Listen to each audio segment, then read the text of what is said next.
Fine. Cool. All right. Good afternoon, everyone. My name is David Silverman. I am an agent with Silverman. I've been in real estate sales residential for the last 8 years. To give you a little bit about myself, I started in Tallahassee just with student rentals, helping my friends get rental properties. I figured we were all renting. Why not help them out and just get a little piece of it? Little did I know I was only getting $50 per person when I could have been getting a half month the whole time. Instead, I decided to get out of Tallahassee, out of a fantasy world, and move back home in Fort Lauderdale and Broward County and make myself a career in real estate. And I've been in real estate sales the last 8 years in Broward County, Fort Lauderdale, and mostly within the last year, started working in Miami Beach. Just wanted to learn a new market, farm a new area, and really challenge myself, especially growing up down here, seeing, and we're all locals for the most part, seeing the big transition from older buildings getting knocked down to these big luxury condos and luxury townhouses booming all over the place, from Brickell, which was not really too many people went to 10 years ago, to now a place where there's thousands of condos and luxury. And I just wanted to be a part of that, something from the dirt, seeing something from the dirt all the way up to the penthouse in the sky. So if you guys could please put business cards in here, just so I could send you guys anything, and then maybe do a little drawing afterwards for a non-existent Starbucks gift card. Possibly send to your office afterwards. No worries. Oh, cool, that works too. Thank you. Awesome. Thank you guys. Yeah, no, take your time. So just to show you, I want to know, you guys basically been in the real estate industry for more or less 5 years for the most part. I asked you guys, how do you get your business? Is it calling? Is it farming? Is it from internet leads? Is it from friends, family, referrals? Referral and internet. Referral and internet, awesome. And tell most of us are, and especially with the internet now and technology, it's so easy with you can put your number on a Facebook group, people will call you any which way. I picked this picture out with the Wolf of Wall Street because when I got started, I joined a big company. I was with a smaller company, but I know I needed a little bit more training, so I joined a bigger company. And I was a new agent. What do? I'm so excited. The productivity coach at the office walked over with a phone book, said, "Open it up." I was like, "Okay, great." I opened it. He goes, "Close your eyes." Close my eyes. He said, "Point." I just pointed.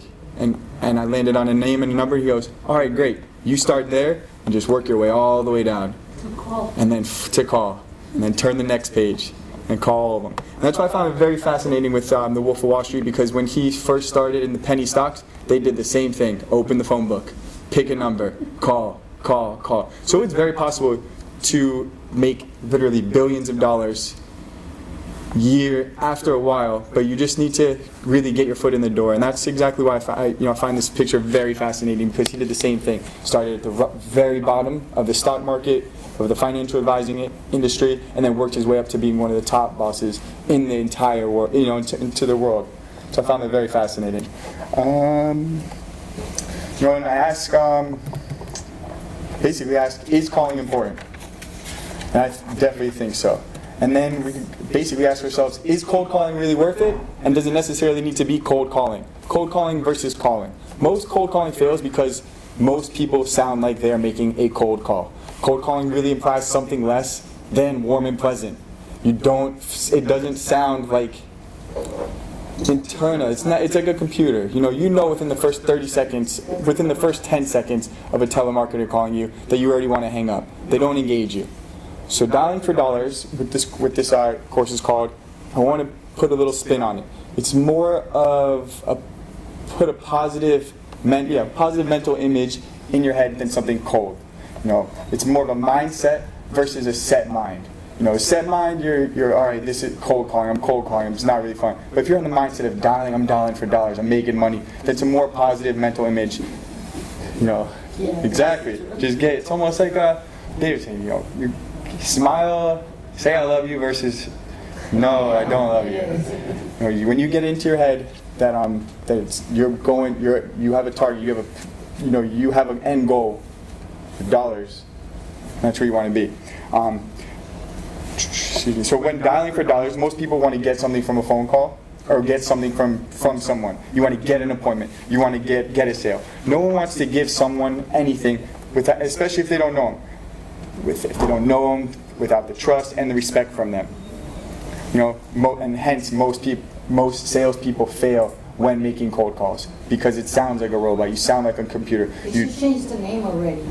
To cold calling thing, cold, take the word away. Yeah, it's funny. I have a big cross on my. It makes it cold just to read it. Exactly, and I have a big cross out on my sheet with a big underline under it.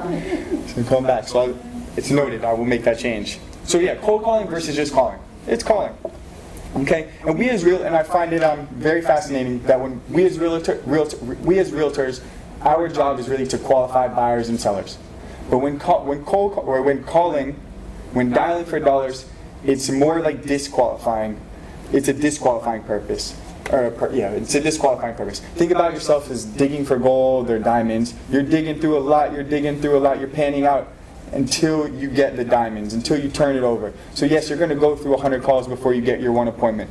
But that one appointment's worth it. And then that one appointment ultimately turns into a sale.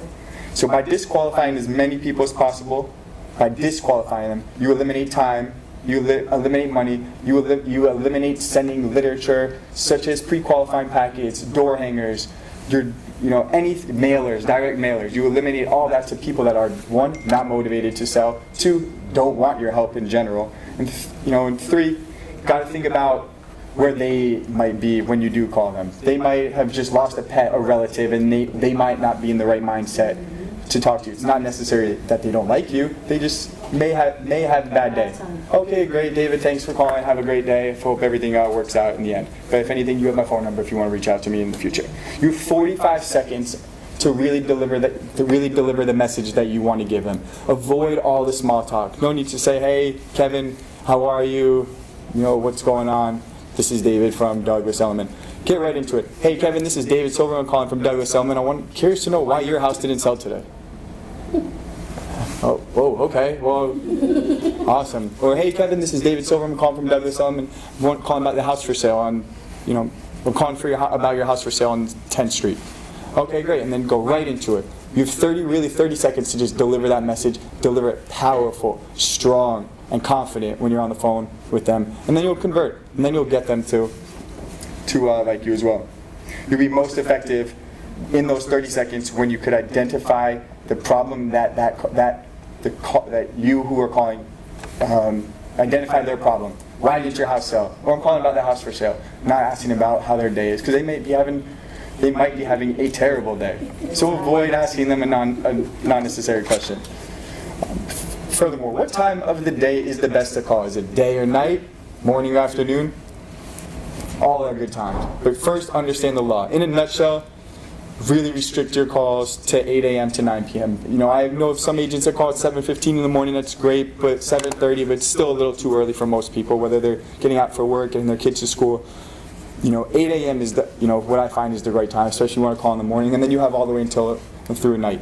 8 to 10, most people are still home, in the morning. Dinner time, 7 through 9 is a great time as well. People are home eating dinner with their families. Regardless, they're home. You call around 12, 1 o'clock in the afternoon, most people aren't home. You're wasting your time, which is the most valuable thing, because time you cannot get back. Most people are at work. Avoid lying on the phone. For instance, if you're calling a for sale by owner, don't need to say that you have a buyer and that you want to preview their property. I know we don't lie, but I just want to... And I had to put a little mental note in there too to say that. But don't lie. Say you're interested in their house.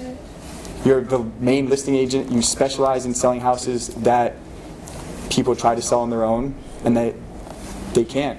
And that you do work with a plethora of buyers in the area. You may not necessarily be the right one for your house, but at the same time you need to go buy. But don't need to lie about it.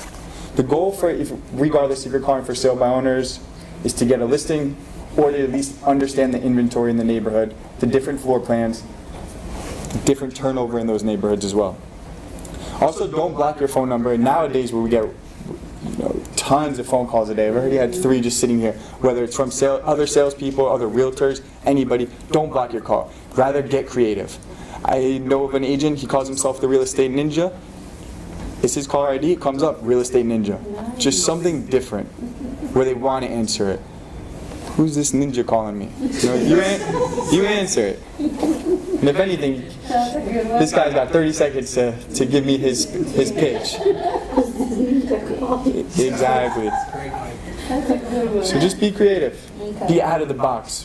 Why am I going to list my house with you? Set yourself up differently than the 1,000 other agents that are calling them that day. Set a realistic goal. 2 hours every day, 200 calls a day, 100 calls a day, an hour a day. Just be consistent with it. Build it into your schedule, and then be consistent. You know, if you want to make calls in the morning, if that's the best for you because you don't have any kids, you wake up early, you go to the gym, and 8 a.m. is the right time, be consistent. 8 a.m. to 10 a.m., you are making calls. If you have kids and they go to school and you're busy in the mornings, call in the afternoons or the evenings, 5 to 7. Be consistent, but you have to do it every day. You make 200 calls a day, you're going to get at least one appointment. When you do 200 calls the next day, you'll get, 200 calls a day. yeah. He became the expert in that. Wow. I still make the calls. Make the calls. But now it's changed from calling for sale by owners and expireds to calling for, certain areas. Whether it's reverse prospecting, especially now with the new matrix, whether it's reverse prospecting, calling people that have seen my listings, following up, whether it's people that have gone to open houses, following up with them, 200 calls. Wow. But if it's built in your schedule, you will do it. At 8 a.m. you have to make calls until you go out at 10:30 in the morning, until afterwards. As long as you make them, you'll get it. But if you're not making those calls, you can't. It's the same thing when I first started. Okay, I got my license. Now where's the business? Okay, you got to go get it. So 200 calls, and then you could start small if you want. If you're intimidated by 100, but you just need to do it, and then you're gonna have fun doing it. And then when you're going to see how close you were after you make the 100 calls, you're going to make 101 calls. Because maybe that next one's going to say, yes, come on over. I'm ready to list. And the calls could be, sorry, divergent, but similar. It's very similar to door knocking. You just got door knocking a farm area. If you do it all the time and you're consistent, they're going to see you door knocking in that area. You're going to get better. They're going to reach out to you. Same thing with a calling. You're going to internalize the scripts. It's going to sound like a conversation rather than sounding like a computer. A robot. A robot, even worse. But think about it, and so whatever time of day works for you, that's when you should call. More importantly, scripts only work if you work them. I find this very, very important. You don't want to sound like, hey, this is David Silverman. I'm calling about your house that's for sale. Can I come over today or tomorrow at 9 p.m.? No, don't do that. Think of when I was taught, everyone didn't like scripts. It's an iPhone. It's okay. Everyone didn't like scripts. Oh, I sound like the same as this person calling. But you need to internalize it. The coach I had at the brokerage, he taught me, listen, and this is, I don't want to date myself, Jay Leno's on TV. Sounds like he's having a conversation with all these people. But right behind his guest is a monitor going with every question he's about to say. So he has a script. Alex Trebek from Jeopardy, same thing. James Corbin, they're all reading off a screen, but it's internalized. Their script is so internalized that it sounds like a conversation. So that's how you want to, that's when you dial for dollars, you want to sound like it's just a conversation. That you're familiar with the neighborhood, that you're familiar with the streets, that you're just having a conversation with A, B or C. Next, what is more important? Setting more appointments or making more calls? For many of us, dollars are the most important. But some of you already hit your goal with the dollars. And if that's the case, use your database. Run a list of people that have leased, purchased, or sold the real estate within the last year. And if you want more appointments, sort that list based on the amount of transactions. And if you want more dollars, sort that list based on the least amount of transactions. So if you put a bunch of had a bunch of renters in the last year, use that database to call all your renters because they're most likely either A, going to rent again, 2, going to purchase. So there's no need to, there is a need, but there's no need, I want to be most cost effective. Especially with Zillow and Truly and Realtor.com, I don't believe in buying leads at all. You have your database. The most important tool that most of us don't realize is our phone. It's safe to say that all of us have at least 300 names and phone numbers in our phone. Safe to say that. You have the dials. More importantly, you have people's phone numbers that already know you, know and like you, know and trust you. You have the tool right in your hand. Just do it. So either way, start calling, set a goal, and set at least 2 hours for days for calls. And those calls aren't for setting up appointments, but it's straight dialing for dollars. Hey, this is David from Keller Williams. I'm grateful for your support in the past, and I'm wondering if you know anyone else that I could assist this year. Simple as that. Avoid how are you. Don't waste any time. They may be busy. They may be having a bad day at that too. But see if there's anyone I could help. I've helped you the last 6 months. I know you're very happy. Is there a way I could? Do you have any other friends, family that want to move into the area that I could help out? No. Remember, have fun bringing in the dollars. If you're in a big brokerage, in a big office, and everyone is there, what we used to do is have in the afternoon office call pizza parties, and we made